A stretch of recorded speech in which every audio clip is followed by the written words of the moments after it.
One podcast, mining the Magic the Gathering community for salt.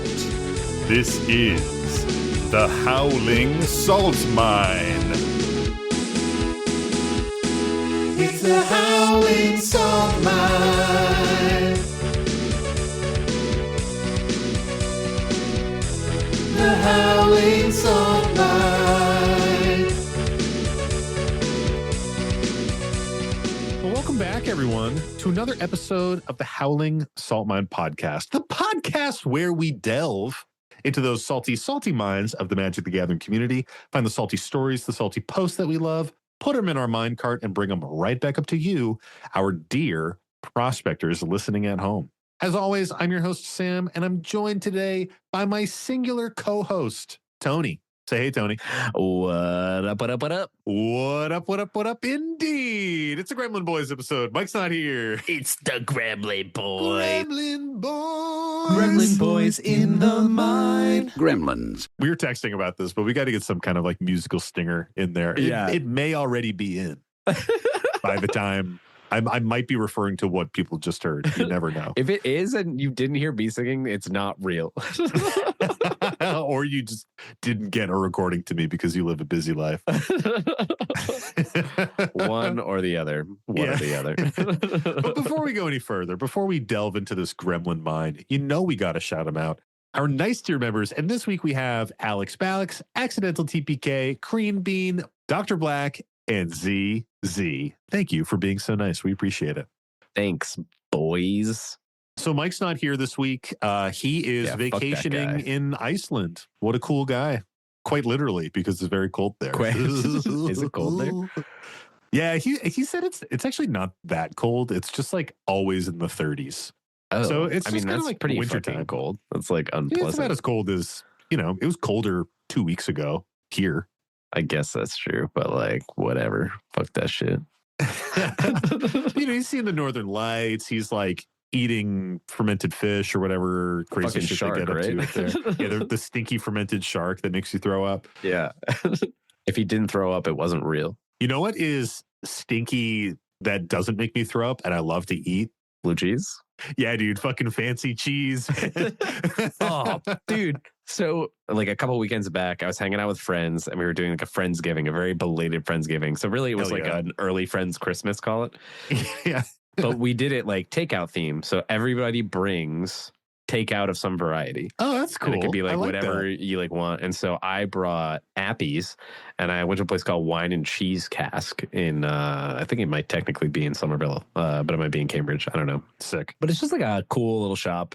They make little Sammies that are pretty good. And then it's like the local liquor store. Like if I want something, I go to them. And if they don't have it, they will find it and get it. And like good prices. really? Like all That's my cool. Amaros and things like that. Where I'm like, hey, Oh, nobody dude. has this. Like, can you get this? And they're like, yes, we can. All right. Coming up to visit, we're going to have a fancy boy Amaro date. Dude, we are. I already know one of the things I want to get. And it's from there. Oh, yeah. Dude, I Like would as soon love as you that said so that, I was like, much. I want to do that. But so I got like charcuterie, like plate board thing from them. Fuck yeah. And dude. it's one of those things where I'm like, just give me whatever. And so I got some of the weirdest fucking cheese I've ever had. Ooh, tell me about it. I don't know what the fuck it was, dude. But literally, like, first there was this fancy wheel of goat cheese that was wrapped in literal leaves. Like actual leaves. We're wrapping Like this grape leaves? No, like off an oak tree or some shit. Like Oh. like leaves, dude. And so it was quite wet. And when I set it down, there's all this like cheese juzz around. And I was like, what the fuck is this? And literally everyone around me was My like, what cheese did is you leaking. bring? Like, yeah.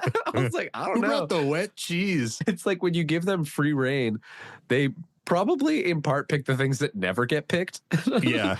And so Like, I give had him this like old cheese that no one ever it was buys. like a leaky leaf cheese that honestly, once you opened it, we also were like, whoa, that smells like Oh, that is yeah? potent Good? cheese. Just a little stinky. Not quite good. Good isn't the exact word you'd use to describe.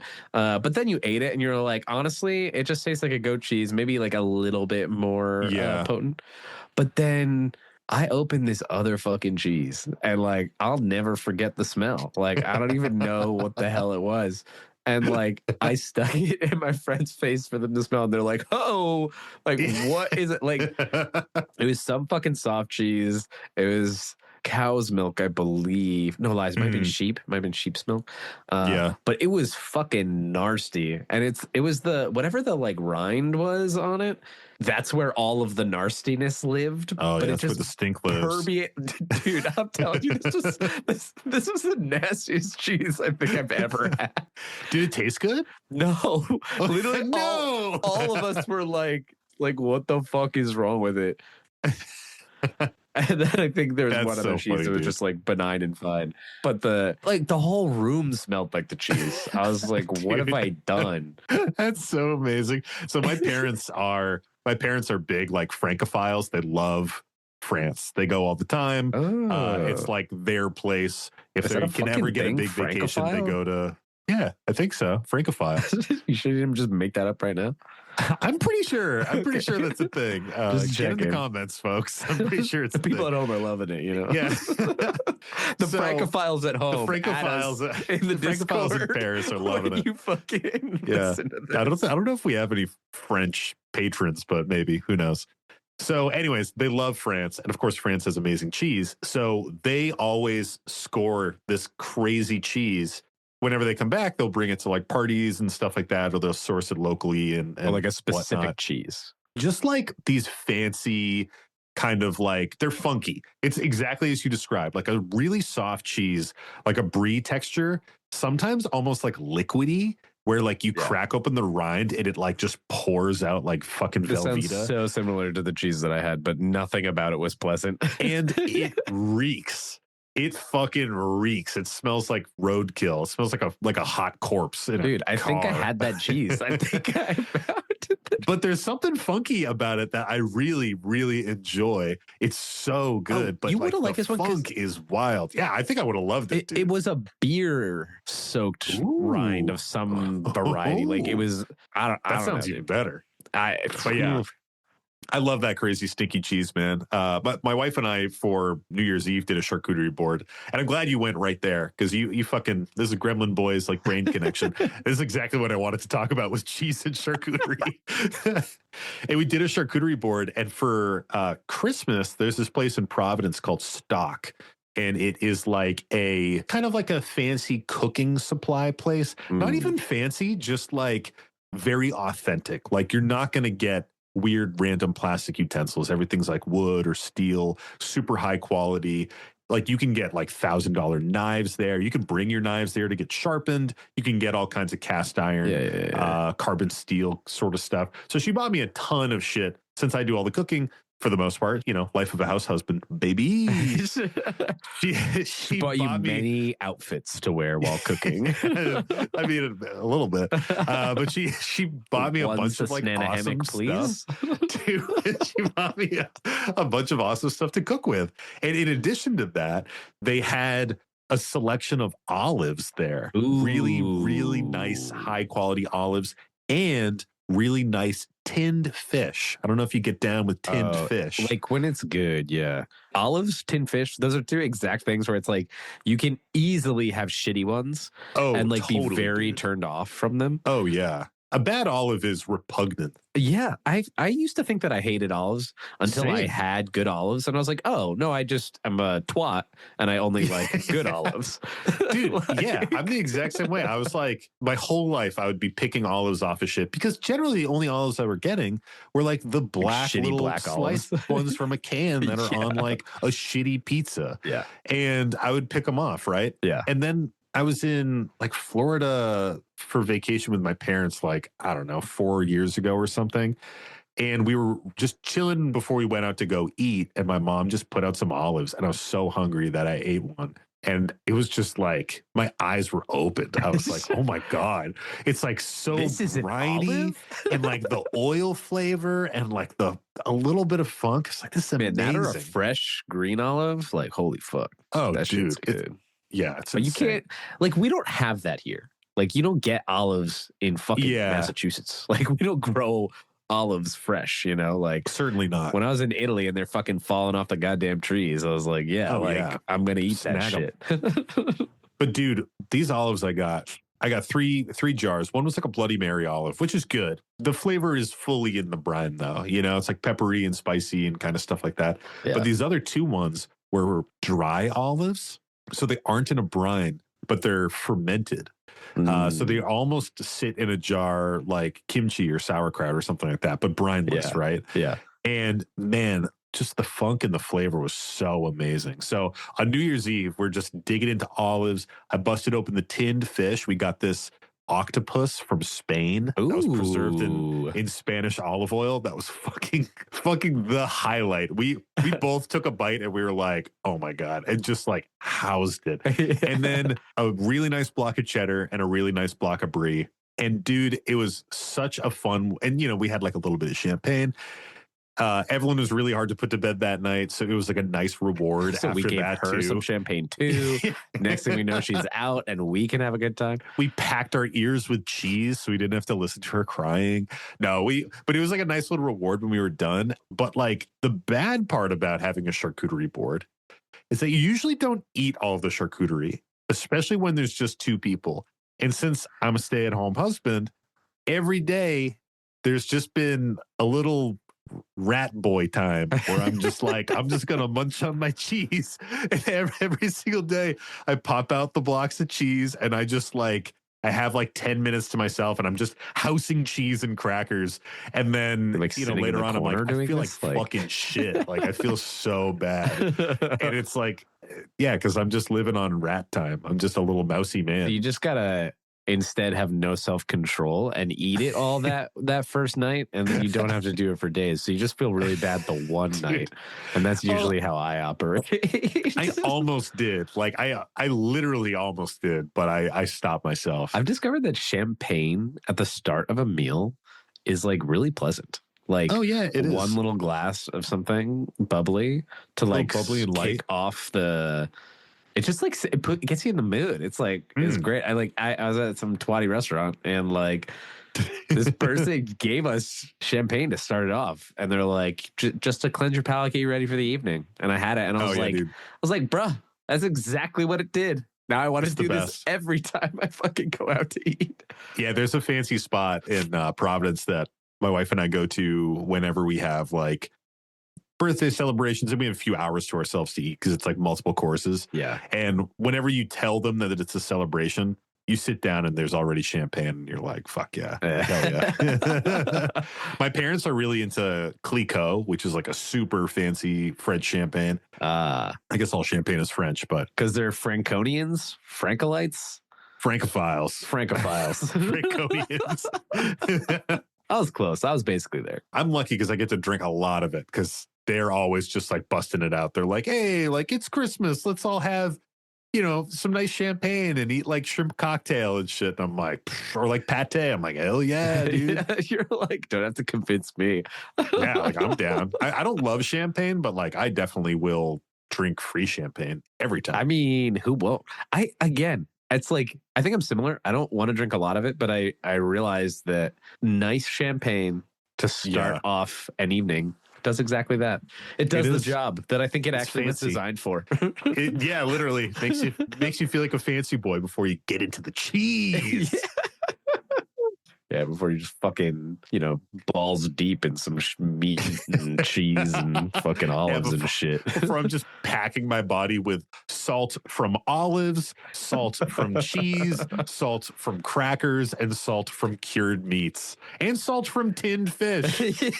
And then the next day I was like, wow, my heart and veins and arteries feel bad. They feel different than they did yesterday. they feel changed, and not for the better. Yeah. But wait. Dear Samuel. Oh? What is salt? Great question, Tony. In addition to all of those delicious things that I mentioned, salt is also it can suck.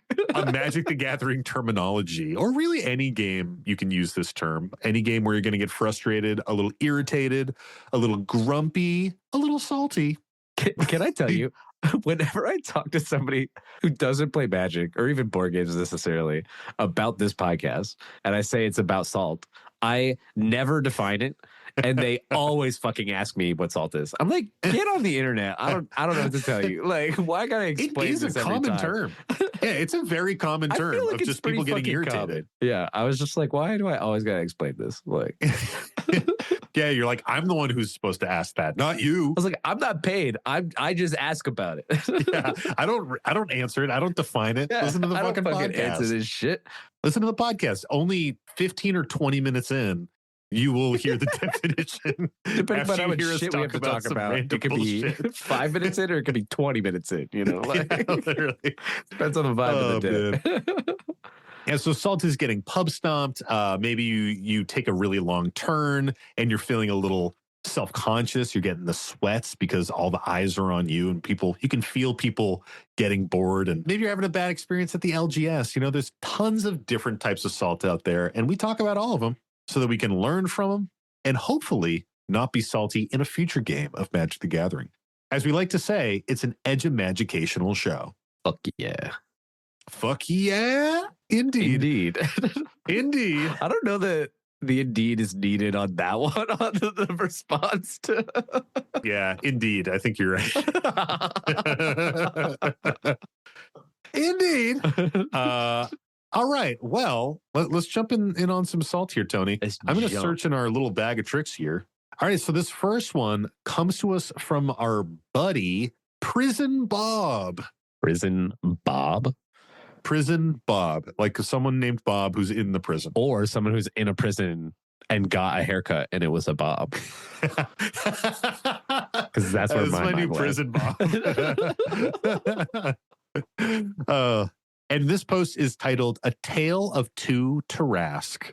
Tarrasques? Tarrasques? Tarrasques? Tarrasques. Tarrasques? Okay, first of all, before we even get into this one, let's just read the card Tarrasque, because I think this is going to be important. I will laugh if it's never spoken of in the... That would be wild. Do you know what the Tarrasque is, Tony? I have no fucking clue. It's like a legendary ancient beast in D&D lore that is basically like unkillable and is like the highest challenge rating, and it's basically like trying to kill a god kind of thing. But if it's unkillable, how do you kill it? I think you have to like put it to sleep or like put it in another dimension or something. I don't know. It's been a while since I've been reading the Tarrasque rules. Put it to sleep. Fucking play Pen's flute and it goes to sleep. Just cast sleep on it. From a level 1 bard. Like, yeah, cast sleep. So the Tarrasque costs 9 mana. It's 6 and 3 green. Legendary creature dinosaur, and it's a 10/10. The Tarrasque has haste and ward 10 as long as it was cast. Whenever the Tarrasque attacks, it fights target creature defending player controls. Honestly, this is a funny card because when it came out, everyone was like, this is incredibly underwhelming. Like compared to the Tarrasque, like it's not even indestructible. Compared to the Tarrasque in the D&D lore, this Tarrasque is like pretty lame. Like it's not even very good. Yeah. It's just a 10/10 with haste. It doesn't even have fucking trample, and it fights things. So it might just die to fighting. Yeah, and it costs like so much to 9 mana, dude. to It's just crazy. do that. Like, I mean, 9 mana comes down, you fight something, and you attack someone. It's hard to remove. I don't know. It just doesn't seem to me. it also But anyways. only gets the ward if it was cast, Yeah, so you can't even cheat it and out. the haste if it was cast. So it's Yeah. like it doesn't have those if you don't. So it's like, Yeah, if you like cheat it out or something, it is just a 10/10 that fights things when is it the art attacks. good though? Is the art what you envisioned it to be when you D&D'd life up? Yeah, the art is lore accurate for sure. Gotcha. But it makes it look giant, and I don't know. It just doesn't really come through in the rules. Well, it does say when it rises, nations fall. But like, do you think nations are falling with something that could be chump blocked by a 1/1? I don't know, man. I don't think so. Personally, I don't think so. Yeah, not my nation anyway. Boy hasn't met Gave. At least World Spire Worm has trample, It is a 15/15. Like there's precedent for bigger things. Yeah. Anyways. Okay, so now that we know what a Tarrasque is, let's check out this story. Hello, my fellow salt miners, not miners with an O. Absolutely love the podcast. I heard about you guys from Am I the Bullcast and have been hooked ever since. I've been playing for several years and am a bit of a rules lawyer. When I say this, I mean I just like to play by the rules as the game is more fun for me that way. I would rather pause the game and figure out an interaction than just guess and move on. Hey, you're in good company. That being said, I've learned a ton about weird interactions and am able to give some pretty good insight into how things interact with each other. This is in no small part to my brother-in-law, who could only be described as a rules Nazi. Can we say Nazi? I think we can. Yeah, I think so. I think we can in this, They're still context. bad. Yeah, exactly. They're still bad. But yeah, okay. The dude could literally be a judge. Jesse, if you're listening, aggro is trash in EDH, just like you. Last night, I played a game with randoms on Spell Table for the first time in months. Player 1 and Player 3 both declare that they are new to the game. Player 1, we will call him Sidecar because he was just along for the ride, has only been playing for about a month. Player 3, we will call him Loudmouth, has been playing for about 6 months. Player 2, we will call her Hugs. I was totally fine with new players as I just love the game and I love teaching the rules. I bring all this up because the salt of this game starts, as most salty random games do, with a discussion on power levels. I was excited because the recent bans on some fast mana pieces have made the random meta a lot easier to play in. This is a post-ban story. I play strictly casual because fast mana is the best thing ever invented, and I want it, and I hate everyone who doesn't. Yeah, I think it's a great take. If you're a good Magic player, you didn't even need those cards to begin with. Yeah, but I'm a bad Magic player, so I need the cards. That's the whole fucking point. And I have borderless versions of them, so I want them back. Hey, I didn't make you buy them. I play strictly casual, and I wouldn't consider any of my decks to be, quote, high power. I have been thoroughly snuffed by some of the new precons and would say that my decks operate around that level, possibly just a hair above. I play a lot of jank and am pretty dedicated to themes. Sidecar and Loudmouth both state that they're playing precons with just a few card swaps. Knowing this, Hugs takes some cards out of her deck to bring the power level down to play with the precons. She, quote, took out the stacks and combos, and it's now just a group hug deck. Interesting. Sidecar is playing the new Aminatu, and Loudmouth is on Muldrotha, which is the Mothman precon, swapping Muldrotha in as the commander instead.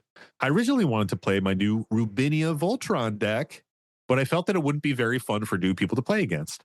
So I whip out my Tarrasques deck instead, which is a Death Touch themed deck. Before we start, I went a step above the Rule Zero to ensure everyone was cool with my deck. I told them my basic strategy is to ramp and swing with the Tarrasque and try to win through combat. I highlighted a few of the more powerful interaction cards like Vigor, Orin Frostfang, Majestic Genesis, etc. Most of the deck is just little Wan, Death Touchers, Ramp, and Rabid Bite style spells, fight spells. During the pregame chat, Loudmouth is extremely vocal about the decks being power level 5 to 6. In my opinion, power level is so useless and doesn't really say much about deck power, which is why I went ahead and shared specifically what my deck is trying to do. Did I mention this is a long one? Because it is. Yeah, just scroll down. It's a full page of text. If you haven't buckled in yet, secure your buckles. The game was pretty slow for me as I didn't have any ramp until turn 5 and missed out on several free land drops from the group Hugs Rite of Flourishing. I did catch back up, though, through a Nature's Will and some ramp later on. By about turn 11 or 12, I had at least 14 to 15 mana. Nature's Will, a permanently tapped Death Toucher, Dark Steel Plate, a 4/4, and a 9/9. Sidecar had tried to resolve a 1 with the Multiverse, Hug Swansong this, and some other enchantment creatures and a Karmic Justice. Loudmouth, who's jovial but just very vocal alt game, had literally done nothing impactful and kept playing some single target removal, and that's about it. He did have some creatures, though. Hugs had a board full of enchantments and her commander. One of these enchantments let her untap her lands at her end step, and she kept saying she wanted to see us play some spicy creatures. I smelled a counterspell, but just went with it anyways. I played the Tarrasque, and to my surprise, no counterspell. I then swung at Hugs, killing her commander on attack and hitting her for 12 commander damage. I swung some creatures at the other two players, but they just chump blocked. Nature's Will triggered, and I tapped all of Hugs' lands and untapped my own. This allowed me to play Vigor second main phase and equip it with Dark Steel Plate with mana to spare. I then cast Back to Nature. This wiped almost all of Sidecar's board and Hugs' board, but left Loudmouth untouched. He was pretty happy about this. Like everything that popped into his head, he promptly let us know. Back to Nature destroys all enchantments, if people don't know this. I lost Nature's Will, but could get it back next turn with a regrowth effect from my graveyard. Sidecar then plays Cacophony Unleashed on his turn. In response, I cast Tyvar's Stand, saving my Tarrasque. My Vigor lives as well because of the Darksteel Plate. Loudmouth is very unhappy with this play, as it essentially only hurts him and took out a few inconsequential pieces on my board. He's also confused on how Vigor interacts with Destruction. He seems to think that Destruction was somehow damage and would grow the Vigor. I explained the Destruction isn't damage, and we move to Hug's turn. Hugs casts Vizier of Many Faces as a copy of the Tarrasque and states that it will get haste and ward 10 because it was cast. After a lightning fast Google search, Tarrasque versus Clone MTG Reddit, I confirm this. Loudmouth has a conniption. He states that it shouldn't get haste and ward because it was cast as Vizier of Many Faces. He is new and clones are super confusing. So I gently suggest to him to take some time after the game to read up on clone interactions because they get really weird. He won't accept that the interaction works as we said. So both I and Hugs take about 5 minutes to explain. He still doesn't get it and has now gone from vocal and jovial but slightly annoying to vocal, salty, and really annoying. It completely kills the vibe. We were all laughing and truly enjoying the game up to this point. He does basically nothing on his turn, and he passes. On my turn, I have just enough mana to recast Nature's Will, swing my commander at Hugs, pay the ward cost, killing the clone Tarrasque while also hitting her for 20 commander damage. Wow. As we know, that's a 10 ward cost. That's fucking crazy. Yeah. This knocks her out of the game. Within a few turns, I'm also able to take out Sidecar with the help of Bellowing Tangleworm. Both of them have left the lobby at this point, just leaving me and Loudmouth. He's still stewing with Salt over the Vizier of Many Faces. He just keeps bringing it back up and saying how it doesn't work how he said. He finds several judge posts about clones and on-cast triggers. I try to tell him that Tarrasque's ability isn't a cast ability, but a static ability, but it just doesn't matter. I'm baffled by this because it didn't even matter. I killed the clone Tarrasque within the same turn cycle. Loudmouth plays a bunch of green-colored blockers and passes, hoping to make it to his next turn when he will gain a bunch of life from some Fallout Grandma card at his upkeep. I only have 3 creatures and cannot kill him on my turn, but I play an Azuri's Predation, which wipes his board. Because a bunch of his creatures are big, my 4/4 beasts will be huge because of Vigor. Oh, that's spicy with Vigor. Vigor is whenever your other creatures take damage, they get that many +1/+1 counters. It's a disgusting card. With no haste, it would still take me a few turns to take him out. He's immediately vocal about how my deck isn't a 6, and it is too strong. I say, it's like turn 15. I feel that it's a pretty normal time to close out the game for a 6. He says, yeah, but you would have won way earlier if I didn't interact with you. No shit, everyone wins faster if no one interacts with them. I say, that's okay. Thanks for playing. Have a good rest of your night, and I scoop it up. I didn't finish resolving my spell or the game. I just left. After the clone Tarrasque, the game just wasn't fun anyways. A quick aside, I really wish they would hurry up with the bracket/tier system so that we can get rid of power levels. It is really outdated and useless, but newer and older players keep latching onto it as if it helps balance pods. I really don't feel as though I was pub stomping, but maybe the Tarrasque is too hard to deal with. I could see some precons really struggling to deal with Indestructible and Vigor. Thanks for reading, if you really do end up reading this one. We did. Signed, Prison Bob. Prison Bob. Prison Bob. What a great haircut. Yeah, Prison Bob, love your haircut, dude. Man, that's quite the saga. There's a lot of cards in here. If people were following along and not catching every single interaction, every single card, I think the core ones are the Tarrasque, which we read, Vizier of Many Faces, which is at its base a clone. Clone cards come into play as a copy of another creature. Yeah. I think that's really all we kind of have to hit. I think that's all that like matters. Yeah. I mentioned that Vigor, when your other creatures, not Vigor, take damage, they gain that many +1/+1 counters. And then Darksteel Plate makes your creature indestructible when it's attached. I think sort of at the core of this all is some weird rules interactions that for most players who have played a long time have like heard and seen. Yeah. But when you're a new player and you see all of those in one game at the same time, it's very like, it's easy enough to believe the first interaction. And then when there's another interaction that you're also like, wait, what the fuck is that? That's just how it works. I'm just like boned in this scenario. Like you start to get annoyed, even though like maybe at your core, you know, it's true, or maybe you don't, and you really don't want it to be true. But it's like the more boned over you get in a given game, the less you want to believe other people who are telling you like this is how this works. And you're like, what do you fucking mean? Like your shit never goes wrong for you. And it's like, yeah, because I built my deck and I know how the fucking rules work. But it's like it's hard to take that when you're first starting out and you don't know how shit works. And sometimes people tell you that confidently and they are wrong. Like, because I remember when I first started playing Magic, I definitely had people do that and they were fucking wrong. And I didn't find that out until I went and made a new deck that did the thing that their deck was doing. And then I was like, oh, this other person isn't have timing. That's incorrect. So this whole deck is fucking stupid. Like they were doing it fucking wrong the whole time. Yeah. And I do think, like, you know, Prison Bob talks about it. This is a fucking weird interaction. It is. Just in general, that line of text on the Tarrasque is very unusual. The Tarrasque has haste and ward 10 as long as it was cast. Yeah. So even just in like the rules and the notes, you know, the Oracle text clarifications for the Tarrasque, it says the Tarrasque will have haste and ward 10 even if it was cast from a zone other than your hand, such as, and then sometimes these little notes are cheeky. It says maybe suggest the command zone. So, you know, it's kind of a weird thing, and it is static as long as it was cast. Like, it's not the turn it comes in, it's just period. It has that stuff as long as you cast it. So it's kind of a weird thing. Like, it almost feels like templating that you would see in Arena with like the alchemy cards these days, where it would be like, if the Tarrasque was cast, it permanently gets haste and ward 10 or something like that. But it's kind of one of these things where, like, we were talking about earlier, like they've put in way more broken shit. It's kind of stupid that they printed the line of text on there like that. Like, just give it haste and ward 10. Like, why?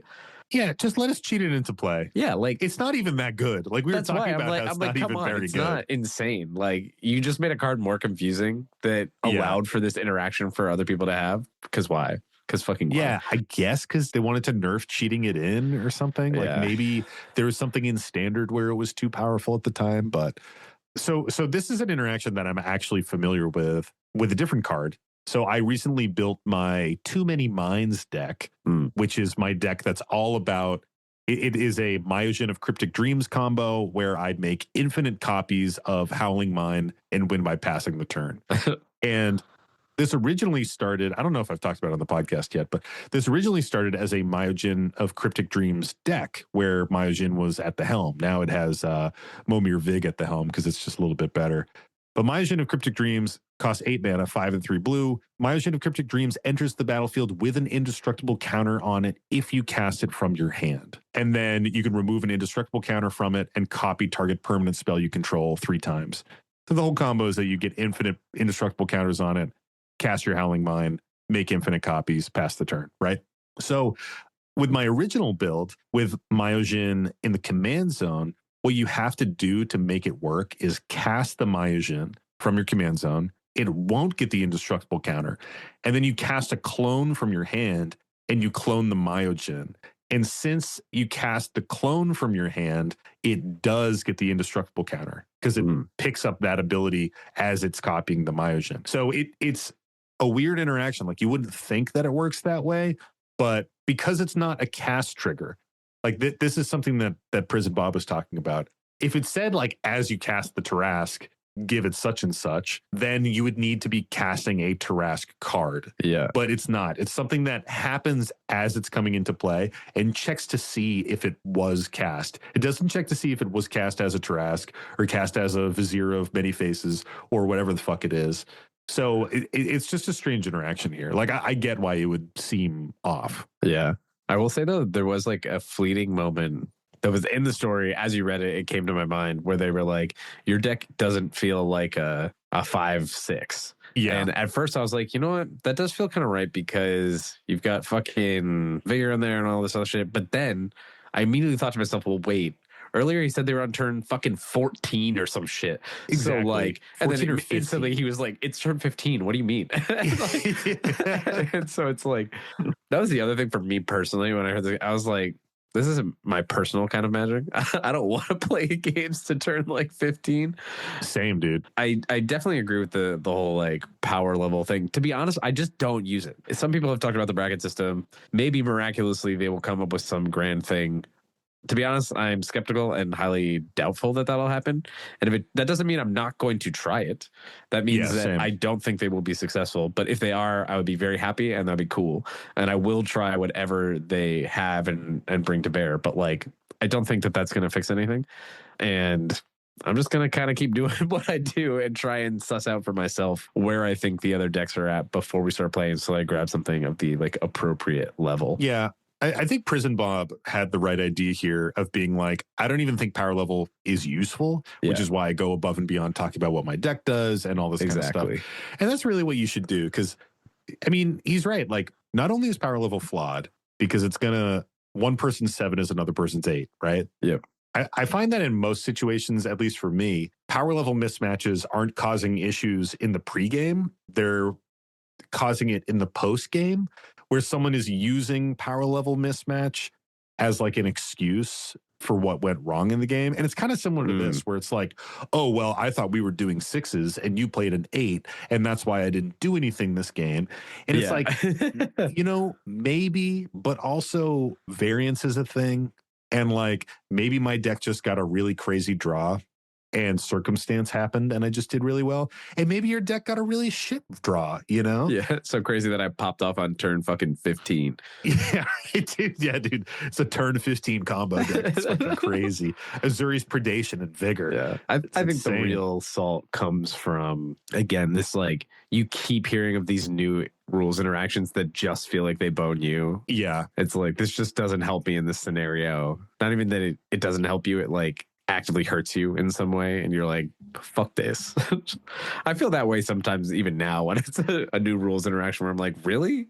Like, how many times have we all sat at a table, somebody says something and they're like, this is how it works, and you're all like, really? Like, yeah, dude. Even if you believe them, you're like, you don't want it to be real. And so yeah, I get it. Well, okay, I get it when that's the case, but this is the other thing that we didn't talk about with this, is that this dude didn't even get affected by the fucking Tarrasque thing.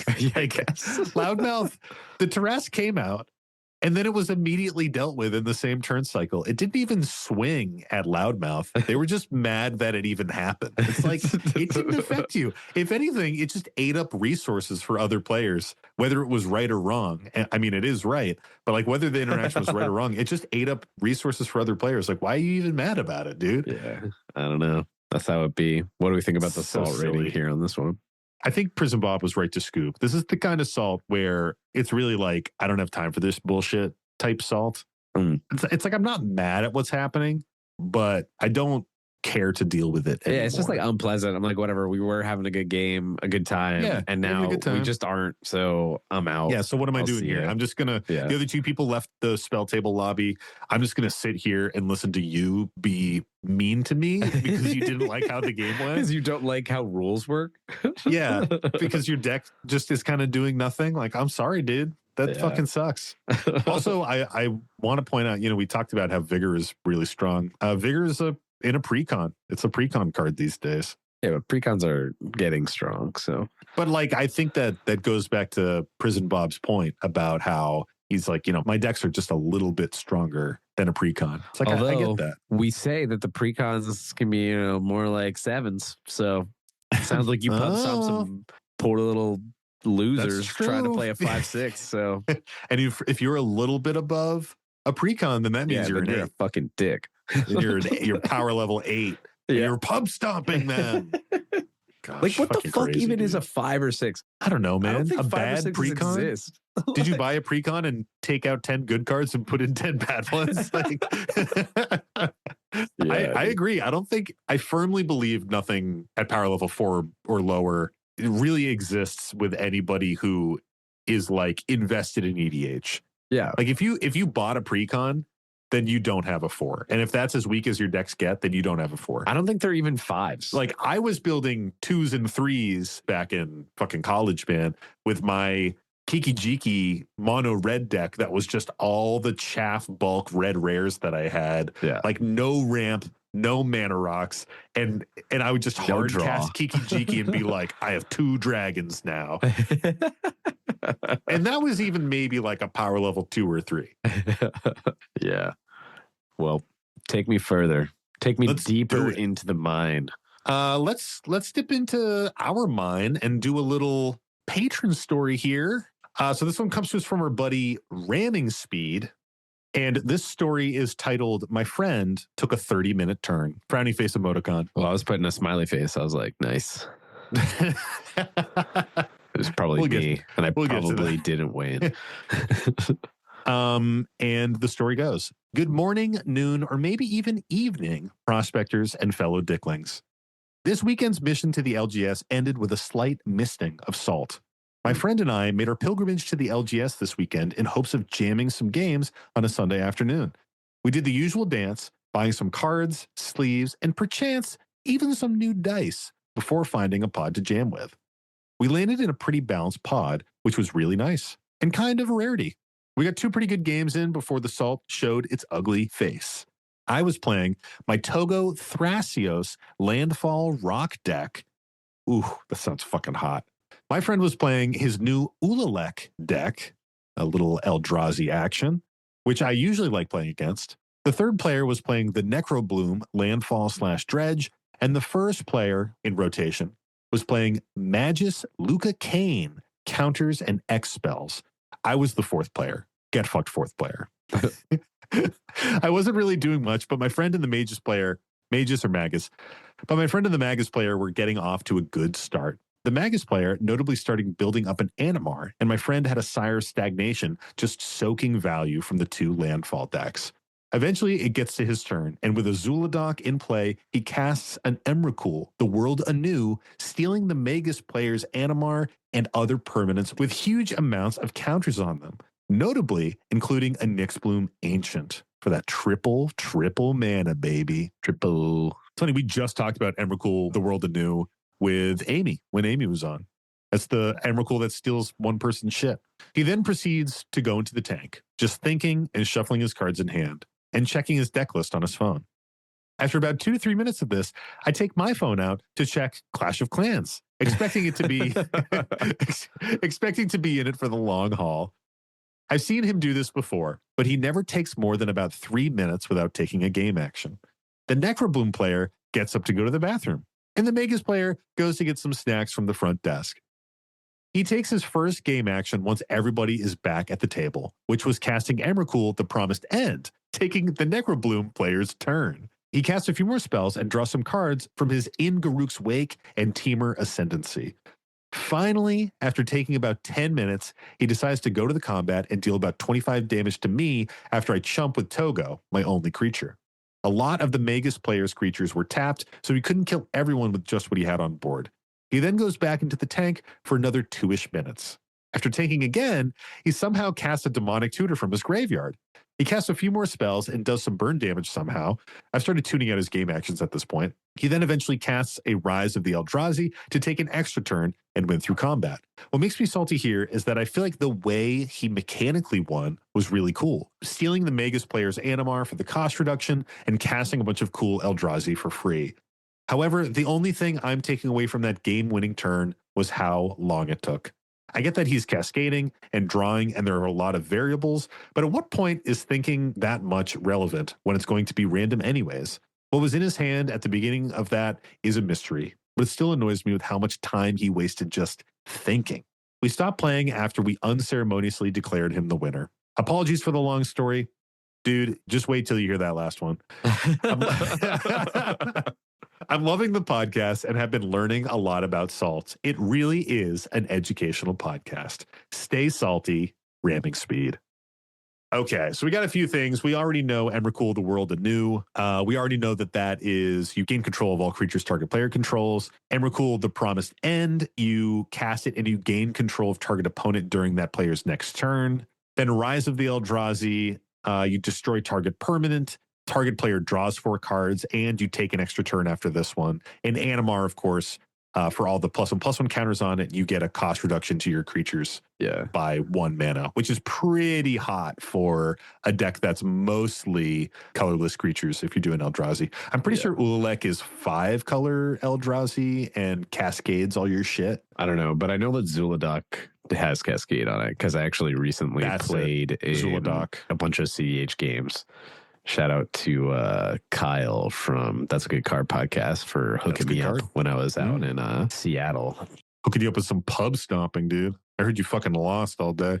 Dude, I did some things on something. I got fucked up real good fast. We played like 6 or 7 games, and I was like, this is amazing. It was great.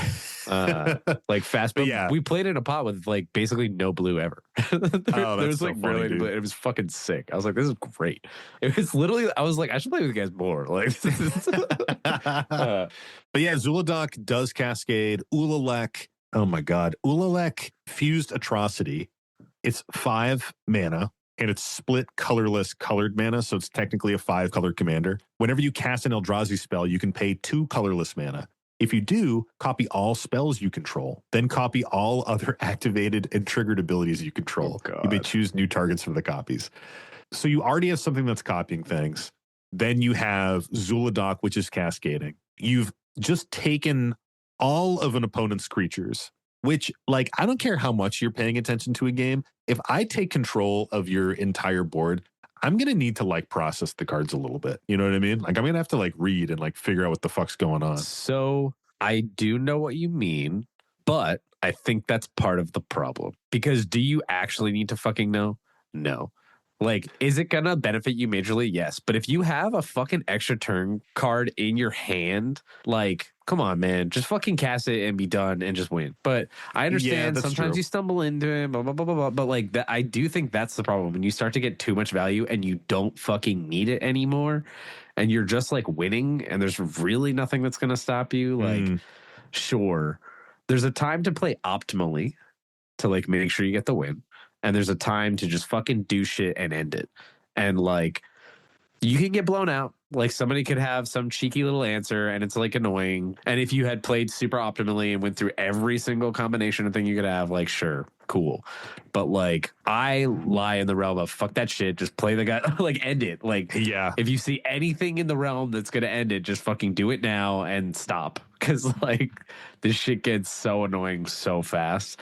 And like, again, like you've already lost the game. Even though you're going to win, you've already lost because no one is paying attention and no one fucking cares. Yeah, listeners at home didn't see it, but I was nodding aggressively through all of that stuff Tony said. Dude, that's exactly it. You are completely right. Like, regardless of the new information you've got, you have bodies on board. You have at least one player who's fully open. You have another player whose turn you're going to take over with your Eldrazi, and you have another extra turn spell in your hand. Like, you're probably going to win just off of combat beats alone. Yeah. You know, maybe you had to cast some shit to dig for some of those cards. Like, again, we don't know what was in their hand, but it sounds like you had that stuff. And I'm so guilty of this. I'm so guilty of like not being able to turn off optimal plays and trying to squeeze every drop of value out. Mike is the same way. We're both like win more. Yeah. Where it's like, I've got the kill on board, but like, I really want to make sure just in case you have some tricks, I might as well get all the value I can get out. But like, you probably could have just attacked extra turn, attack again. You're fucking good. Yeah. Yeah, exactly. Cast all your removal spells, open up attack lanes. Yeah. Go for it. Fucking exactly. And I will say, we had a group revelation recently at our pod Secret Santa, last month. It was me, Tony, Mike, and Nick. And we built decks for each other.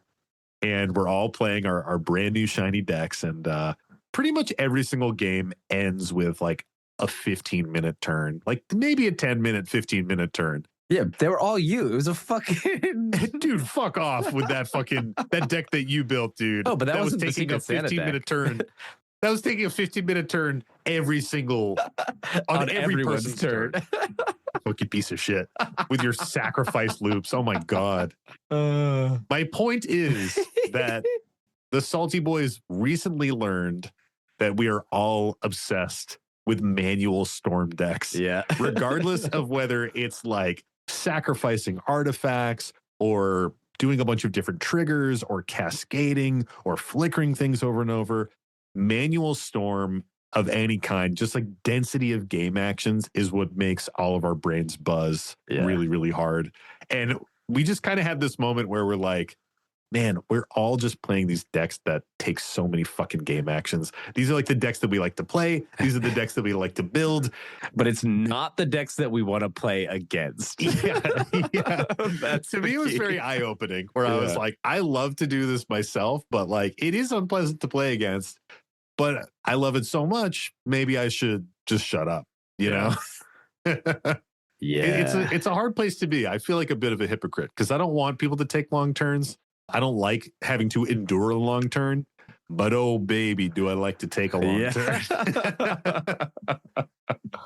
Yeah, for sure. You know, I mean, I think there's like an etiquette to taking long turns though, you know, like going into the tank. We talk about this a lot. Going into the tank, you announce it. You say, hey guys, I got a tank. Like I got to think this through. I got a lot of new information here. I got to think things through. And that can sometimes be an invitation for your opponents to be like, well, let's all talk it through. Like this seems like the kill is on board. And if your opponents are ready to move on to the next game, they might be like, well, you could just attack on this lane. You could do this, you could do that. Sometimes it can become a group effort if you aren't seeing the line. Also, it can sometimes be a cue for, you know, your friends goes to the bathroom. Someone else gets snacks or something.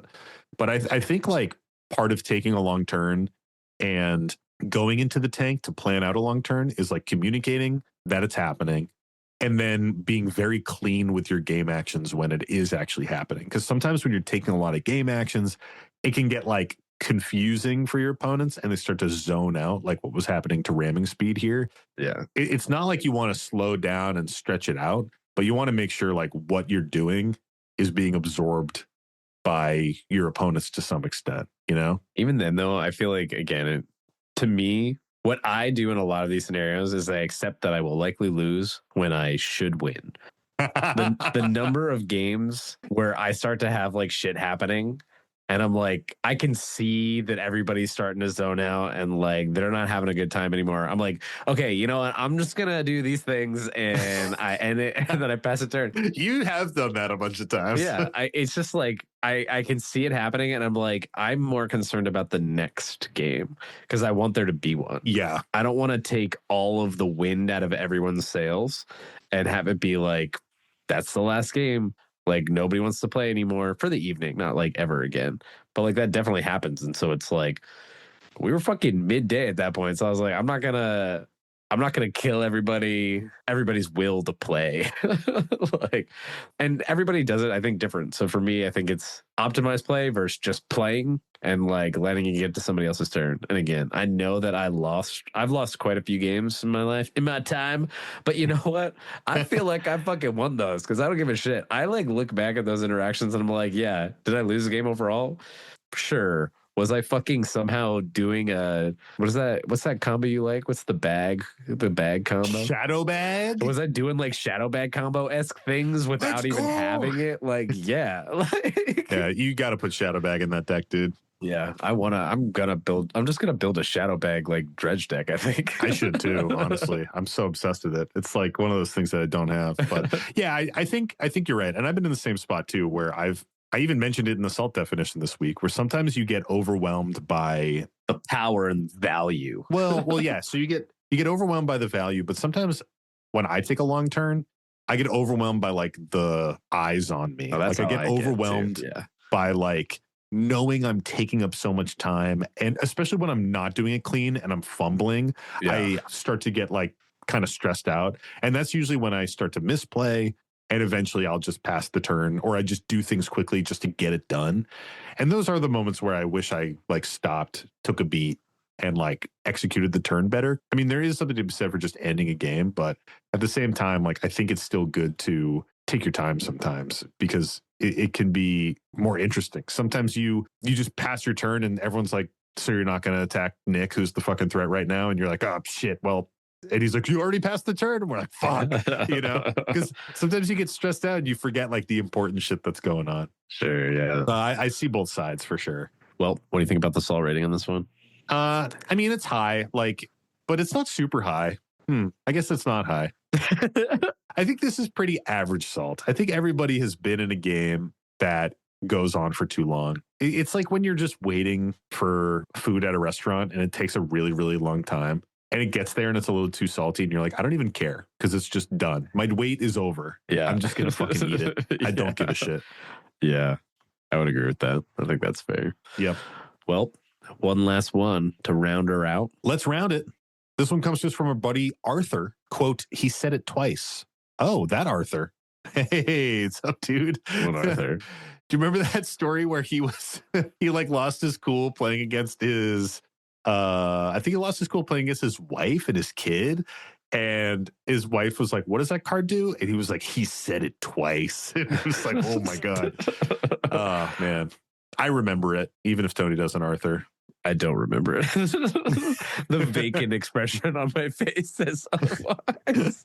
Well, I have to listen to every episode like 4 times. So Yeah, as the editor, listen to them twice. So, and this post is titled "Pour Salt."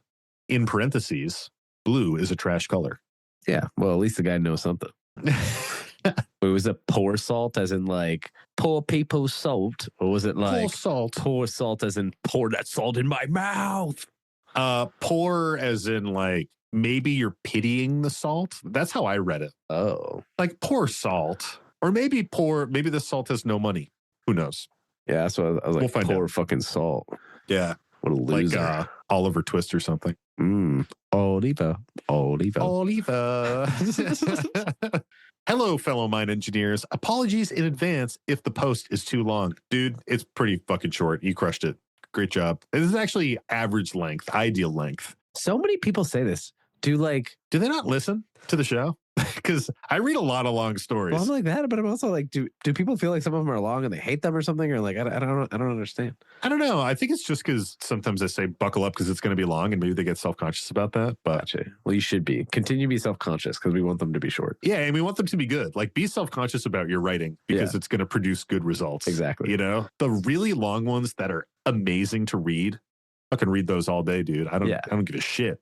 Something could be short and written horribly. And I don't want to read it. You know what I mean? So be fucking better, people. Be better. Yeah, so be good, I guess is what I'm saying. Yeah. Be good at what we used to find. Be good at providing it to us. Yeah, exactly. Be more gooder at it. Thank you. Hit our standards that we won't define well. And Yeah. It's just like real work. it's just like real life, you know? Imagine like when you're out at your job and things aren't defined real well and you're like, what the fuck? This is the same. Be better. Thank you. All right, read me this fucking story. Yeah, let's get into it. My MSHA is up to date. My PPE is in good order, and my minecart is ready to explore a brand new and yet unexplored at the time of this writing mine shaft. The salt quality here is slightly poorer, but will be more than adequate for the poppers. Interesting. So it wasn't poor salt like, oh, poor salt. It wasn't poor salt as in like, this salt's got no money. It was poor salt as in like bad quality salt or low quality salt. Yeah. And it also wasn't salt like pour things into my mouth. Yeah, you're not pouring the salt into your mouth. Here's a rant. Or other things. or other things, I guess, Tony. Or other things. What else could it be? When Mike isn't here so that I can like... Oh, fuck. Here's a rant / salty confession. A longtime friend and coworker and I play pauper regularly at lunch. Oh, I get it now. We both have our go-to decks. I always grab my Ultratron combo deck whenever I feel like comboing and winning on a top deck. And he plays a trash mono blue fairies with a trashy amount of counterspells, probably 10 or so. It's important to note that his 3 decks are all tier 1 or 1.5 in the pauper meta. My joy in pauper is to build new and innovative decks, or try a myriad of rogue brews.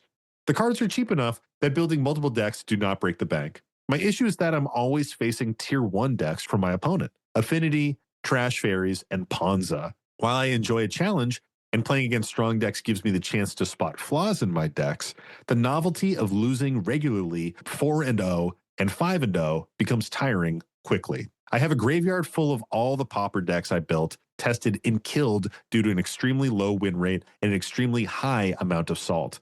18 decks have gotten axed since starting to play this. Ultratron is the only deck still alive at this point, and even then, I'm this close to calling it quits. How do you feel or react to this situation? I don't want to stop him from playing the deck he enjoys, but my passion for deck building is exhausted, and that makes me sad. Stay salty and have a good day. Arthur. P.S. Fuck blue and fuck mono blue fairies. I'll even say it twice. Fuck blue and fuck mono blue fairies. I'll even say it twice. I'll even say it twice. He said it twice. So, like, just right off the bat, we don't play Pauper. We just dipped our toes into Pauper EDH with our last deck exchange between the four of us. Yeah, and I built a bad fucking deck. and I built a really gross deck, and Nick built me a really gross deck. That looked bad because it never worked. Yeah, because Mike fucking piloted like such ass, dude. That was my salt of the day. I was like, mulligans, you can cast your commander on turn 2. And he kept a hand that didn't have the right colored mana. And he cast it on turn 6. And he was like, wow, I'm losing. I'm like, yeah, dude. The fuck you think you're doing? And then even the second game, I was like, mulligan correctly this time. He's like, oh, I will. And I was like, did you? And he was like, I got a keepable hand. You're too busy zotting like a motherfucker to even. I mean, I did win all the games, but Zadahedron Grinder is cool. And then Nick looked at like 20 cards, but didn't get to do anything with them. Yeah, you didn't know how sweaty we were coming at it. I wanted to be sweaty. I thought it was. I guess I didn't think pick a more broken possible, commander. Dude. Like, that was really like, I was like, what combos can I jam into these color pairings? But either way, we're getting into a thing that doesn't matter. Yeah, we're getting into it. So we don't play Pauper, but I think any Magic player can sympathize and maybe even relate to a situation like this. Have you ever been in a situation like this? Yeah, it doesn't matter if Pauper is your restraints or other. Like, yeah, you can play against somebody, they're playing a deck forever, and you're kind of like, I just don't want to play against this deck anymore. And I don't think it necessarily even matters if it's fucking slapping you around or it's, weaker than your deck or this, that, or the other thing. I even had this unintentionally when I was in Vegas. I realized I hadn't built a new deck in a long time because I went to pull out one of my decks and people were like, do you have anything else? I was like, cool. I'll go fuck myself. No, give me one of your decks and I will play it. Yeah, dude, I feel like that. Where that went. And it wasn't like a super salty thing or they were annoyed about it. They're just like we want a new seen experience. I've seen you play that. I've heard you talk about that. Like, do you have anything else? Give us something new. Like, no, I fucking don't. Yeah, I feel that. And honestly, for me, in that moment, it was enough. I haven't done it yet, but it was enough to be like, shit, before I have another one of these things, I need to have a new deck. Which, speaking of which, we're going to fucking Chicago. So I better make some new decks like now. A month and a half, dude. Like, it's so soon. It's like 7 weeks. I just need to order another copy of the deck that I made for our patron Secret Santa. Oh, that 20-minute turn deck, you motherfucker. Yeah, that is exactly what I'm going to do. Because when I play my 20-minute turns against other people, they don't feel as bad because they don't experience it all the time. And as we've already declared, if I feel too much pressure, I will just like fucking punt and scoop. Yeah. Punt the game as hard as possible. So I'll feel like I won. Someone else will actually win. It sounds like 2 people won. Magic is all I'm hearing. Has this happened to you? Yeah, I kind of like what you said about how this is 2 different pieces. There's the element of like playing against the same deck all the time, and then the element of this other piece that we haven't really talked about yet, which is feeling like your creativity is stifled because you want to build these interesting decks, but you're playing against strong decks and you're, it's not fun to build an interesting deck and just lose with it. I don't know. Hans, I would argue, was different. Hans fucking sucks. Hans can fucking die. Hashtag bring Hans back. So I've definitely felt the first one. It's funny because I felt this with Selvala. I think Mike would echo this as well. Because Selvala was too strong and you guys couldn't handle the heat that she brought to the table. Selvala was too strong. Yeah. But just... No, I understand. I was just tired of the play pattern of it, because I played into it so many times and the deck had never changed. Yeah. Like, I think we also have had this with our casual meta at certain points too, where it's like, Sam's playing Gave again, it's going to do the same fucking thing it did before. And I think it's kind of on the deck builder to like, if you're in a pod that wants to brew, you don't have to brew fucking 18 or 19 decks like your buddy here, like Arthur. Yeah. Obviously, Pauper does have high tier decks and fringe decks, and maybe you just want to play the strong stuff. But like, I think you can experiment and still have those conversations. If it's just you two playing, be like, hey, can we mix it up a little bit? Can like we just bring a bunch of decks? Something that my wife and I used to do when we would play one-on-one 60 card. I had 20 decks that I had built. And because I had built them, they were all like pretty evenly powered and like evenly matched and similar styles, similar play styles and stuff. And we would take a D20 and we'd both roll and we'd grab 2 random decks and we played against each other. And then when the game was done, we'd set those aside. We'd roll again. We'd grab 2 more decks and we'd play against each other. And we would just do that to keep the experience interesting. Because if I had my choice, I'd play the same fucking deck over and over again.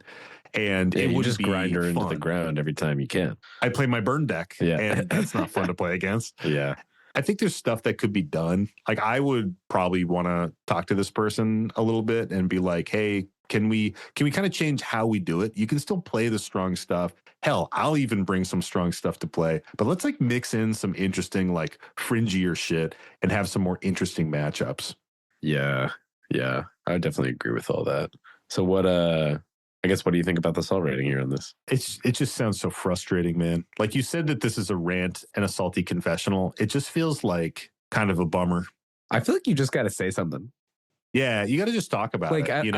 I was a little sad when it was said to me, but like I wasn't offended or anything. It's like, it doesn't even have to be like some big, serious, deep conversation. It can simply be like, hey, man, like that deck's cool, but would love to play against something else. Yeah, I'm sick of playing against the fairy deck. Can we switch and like it up? that one thing will make them feel a little bit bad in the moment, and then they'll be like, okay, and they'll like make another deck, have another deck, do something by the next time you play, and I think it'll just like solve your problem. And it could easily be like it's not a never again. I would just love a little more variety. Like it's feeling stale. I'd love something different. Now, if you do not specify you don't want it to fucking also curb stomp you, then expect that that's what they're going to build. Because when this has been said to me within my own personal pod here, that is what happens. Like I've been told I build the same type of deck, and then I'm like, okay, then I will just find something else that's broken and go do that. So like it comes with a warning. Like don't expect them to bring something weak to the table, because that's not what's going to happen. But like I think they'll make something different, you know? Yeah, I agree. Like, definitely talk with them. Like, I've been here. Marath in CDH is in a pretty good spot now, but there's a long time where it was just fringe as fuck when he was trying to do stacks and stuff. Yeah. And I was just not doing well in games. And it sucks to have, like, your special shiny project that's fun and has a lot of creativity in it just do poorly and lose all the time. And you're like, here's my special little treat. And someone's like, sick, I'm playing Blue Farm and I'm just going to crush you and kick your ass. And you're like, cool. I didn't bring that type of weapon. I just brought like a little butter knife to the fight. So like I get reindeer. That too, you know, I think that's something like, even though EDH has so many power levels and so many ways to play, I think we do kind of feel this stuff in CDH where there's fringe decks that we want to try to push and make them good. And then there's the high tier decks. Like how many games in a fucking row did Mike just roast us with Sisay before we all started teching like really hard against him? Like for a long time in our pods, the really only top tier deck was Sisay where he was crushing us. And again, before that, it was fucking Paco, man. He's like, I crush you guys enough with Paco. Let me crush you with Sisay now. And pretty soon it's going to be the new fucking Nip Mizzet that he's going to start crushing us with. It's so gross. And we all went through it, like building new decks and trying different things out and retiring decks. And, you know, I had some CDH decks where I played like 2 fucking games of them and then I got rid of it and got another one. So, anywho. Well, is it that time of the week? Tony, I think it is that time of the week. Oh, baby. Well, what time is it? If I can lay it on me. It's the time of the week that comes every week. Every motherfucking week, baby. Like my little some liberties. Taking some liberties, dude. Insert some of the week. Sick fucking I will not. DJ scratches. I'm going to leave you out flapping in the wind. You get no DJ scratches. It's the time of the week where we say, Tony. Tony. What's the salty card of the week? The salty card of the week this week is... Yo, listen up. Here's a story about a crusty guy that casts only blue spells, and all day and all night, and every deck he builds is just blue, like Min, Tal, Rand, and Urza. Counter spell when you play your commander, and he casts Sight Rift and everything goes back to your hand. And he laughs, and everybody around has to scoop because he has no way to win. He's blue, counterspell to deny, counterspell to deny, counterspell to deny, counterspell to deny, counterspell to deny, counterspell to deny, counterspell to deny. Tap 2, counterspell to deny, counterspell to deny, counterspell to deny, counterspell to deny, counterspell to deny, counterspell to deny, counterspell to deny.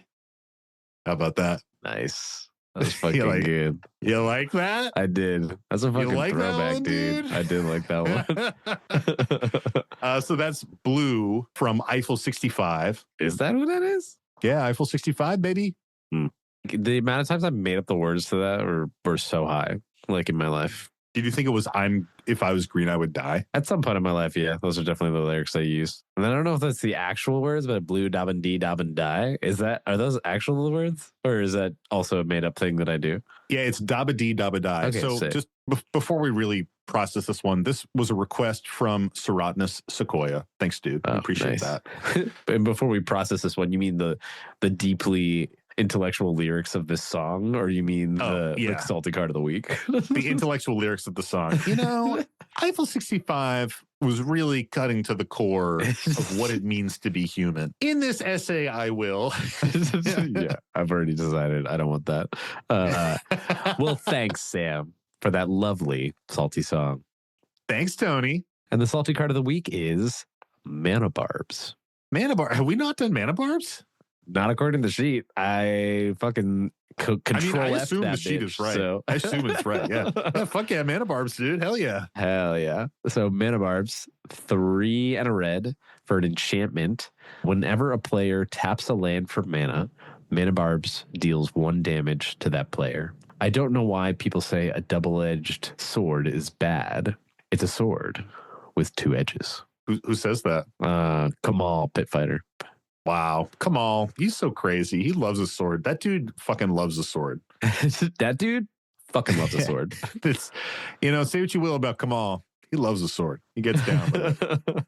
So, Sam, interesting. How do you feel about this card? Does it make you salty? Yes. A questionable yes, though. Yeah. You seem not certain of the salt of which you may or may not feel. It really depends on the deck. Like, I think my most recent lived experience with this card is playing. I think you have it in your Ob Nixilis deck. It is that in my correct? Ob Nixilis deck. Yeah. So that's really, really hard because usually it's like death by 1,000 cuts at that point where you really have to like worry about what you're tapping, because I'm also feeding you value because I take the damage and you get to exile the top card if people don't. If you're new to this show, Tony plays a lot of Ob Nixilis these days. But I think in some decks, it's not so bad. In some decks, it's really bad. Even in Ob Nixilis, I don't think that's the pinnacle of how bad it could be. You put this in something like Osier Oxenil, whenever a red source you control would deal an amount of non-combat damage to an opponent, you deal it equal to its power instead. So every time I tap a land, I take fucking 4 damage. Yeah, no thanks. I'll just lose. I just lose the game at that point. Yeah. It's hard because generally speaking, you're playing through it. Like usually I'm not stopping to remove the Mana Barbs, especially in like a CDH setting, because it hurts you, but it's not so bad that like it's winning you the game. So I need to save my interaction for things that are actually going to win, but it's bad enough where it just puts this pressure on you.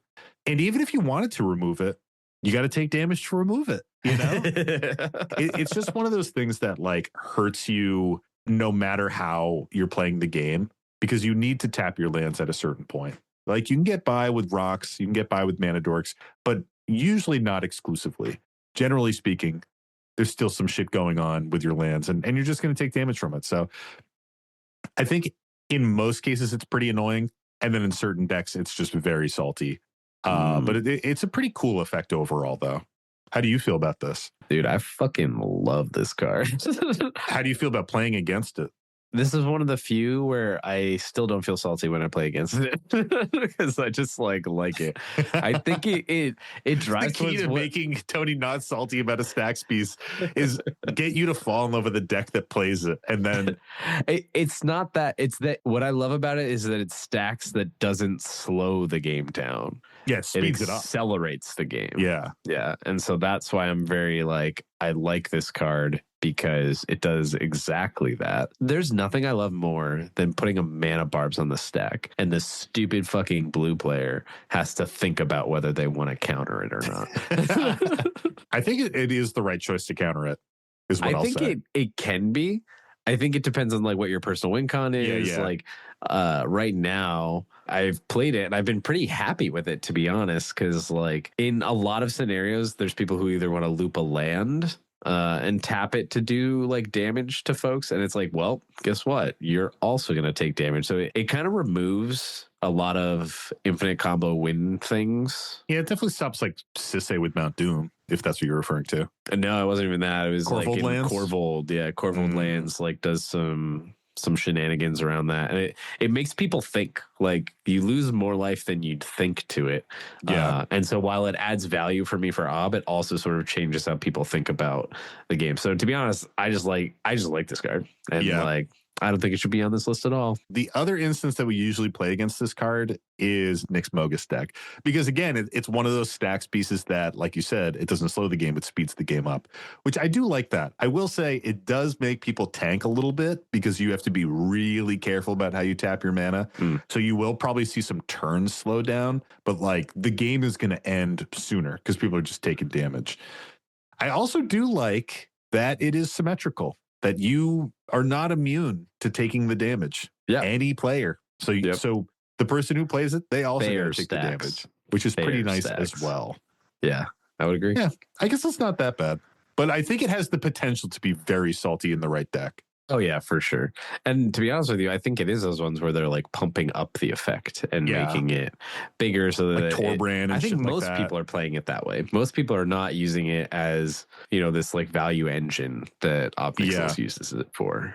Like a Torbrand deck, or like I said, Osier Oxino, like anything that is just making it a crazy amount of damage, like that is brutal. If I'm playing against Torbrand and I have a 2-mana enchantment removal spell in my hand and I have to take 6 fucking damage to remove mana barbs, because then it becomes a thing of like, well, who's going to take the damage first to remove it? And you don't want it to be you either. You want someone else to fall on that sword so you can preserve your life total as best you can. So it's a challenging card. It's cool. Yeah, for sure. So where does it fall on the list, Tony? Wouldn't you like to know? I would. Well, jot down your answers, kids at home. I think it is number 84. Cool. I'll guess now. No. No.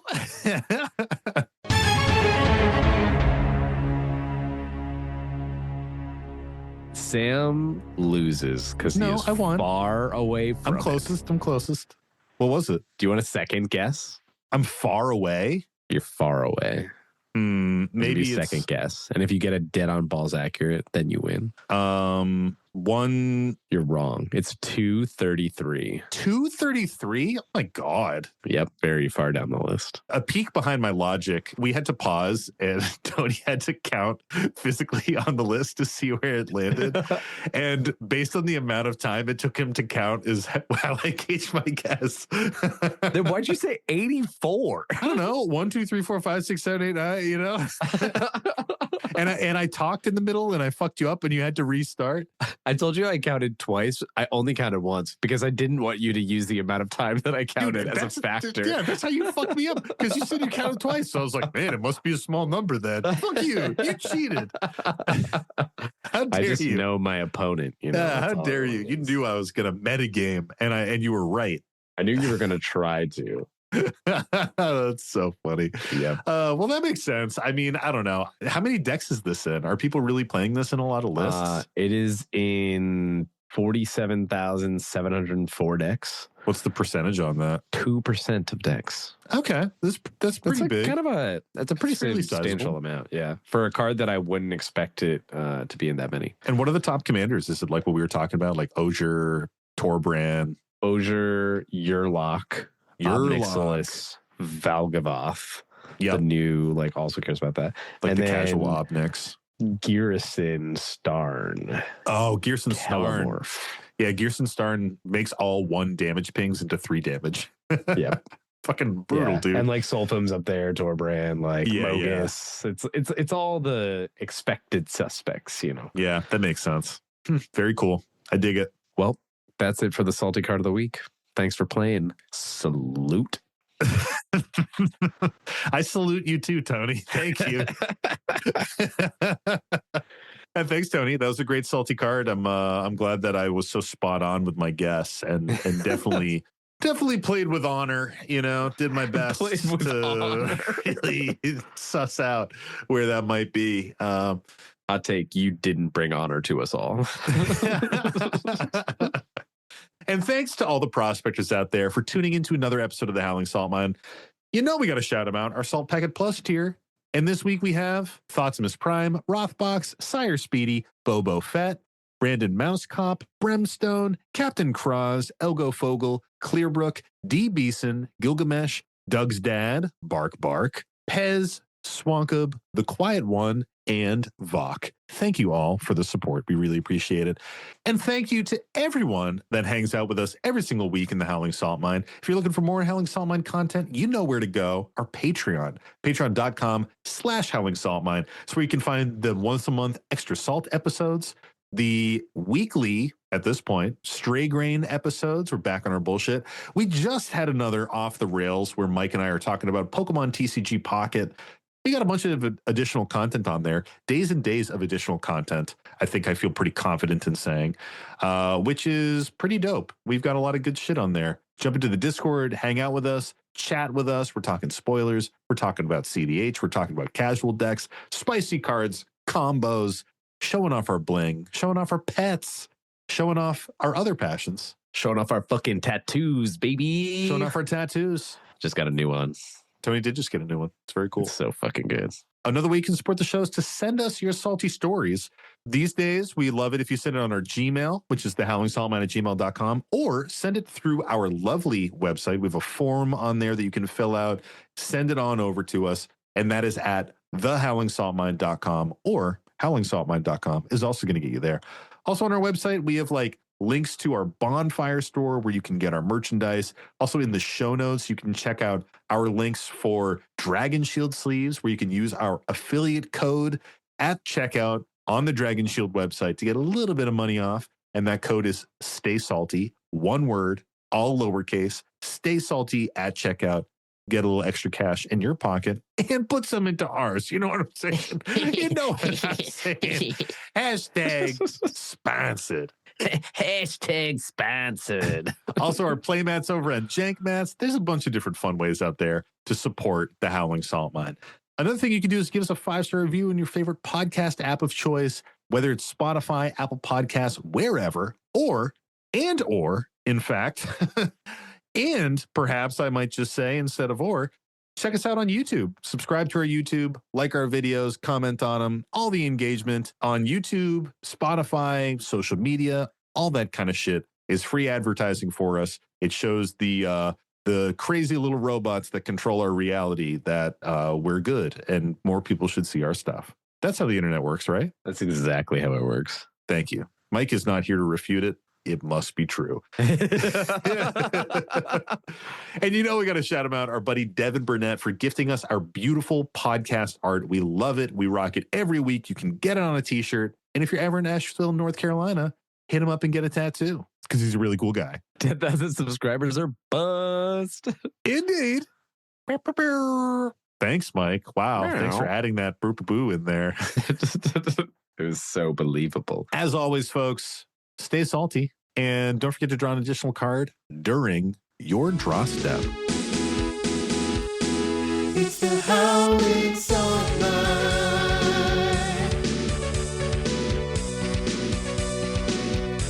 The Howling Salt Mine. Yo ho.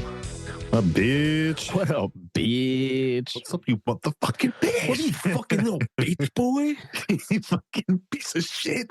You fucking motherfucker. You fucking trash on my shoe? You fucking slug. You slug of a man. I thought you were gonna call me a slut. You slutty slug. With your sexy, slimy body. You dare you? sexy, dirty boy. You filthy. You just our filthy. insulting just devolves into dirty talk. You Yeah. filthy fucking. What's up, dude? What is up? Our Salt Packet Plus. Nope. Our nice tier members and our nice tier members and stop. Hey, I'm recovering quickly. Hey. I don't think it should be on this list at all. Well, that's because you're an idiot. Cool.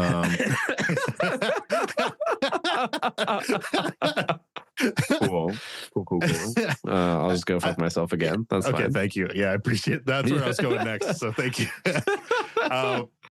Why am I blanking on the name of his commander? Because you're a fucking idiot. So not like pouring hot rope into your mouth or like. That's not making it into the episode. That isn't making it into the episode at all. And you knew I'm going to cut that out. I'll leave this in as a blooper, but you know that wasn't making it in. That wasn't even that bad. That was the clumsiest shoehorning of a cum joke I've ever heard. That was so clumsy. Give me some finesse, Tony. Give me some finesse with the cum jokes. You can't just be like, hot rope. I haven't made one in so long. Hot rope.